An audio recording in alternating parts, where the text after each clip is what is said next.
শ্রমিক দলের সভাপতি এম এ কাইয়ুম মুন্সি চুন্নু ভাই মঞ্চে উপস্থিত আছেন, বাদশা ভাই মঞ্চে উপস্থিত আছেন, দামোদর উপজেলার সকল অঙ্গ সংগঠনের নেতৃবৃন্দ ও মঞ্চে উপস্থিত আছেন আমার সংগ্রামী সভাপতি দামোদর উপজেলা শ্রমিক দলের সর্দার আবুল কাশেম সাহেব। আমি সবার একটি রিকোয়েস্ট করে যেতে চাই, আমি পূর্ব দামোদর শ্রমিক দলের সভাপতি হিসাবে বলতে চাই, আপনাদের কাছে যারা প্রত্যেকটা মিশনের বিগত দিন পিছনের সারিতে ছিল তারা যেন আপনাদের কাছ থেকে সর্বনিম্ন একটু সম্মান পায়। আমি এটুকু বলে আমার সংক্ষিপ্ত বক্তব্য শেষ করলাম।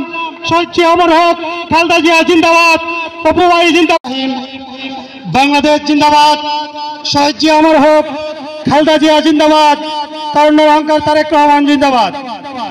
সংগ্রামী বন্ধুরা আমার, আজকে সবাই বুঝতে পেরেছেন সময় স্বল্প থাকার কারণে 1 মিনিট করে বলার সুযোগ হয়েছে। আমি এর মাঝে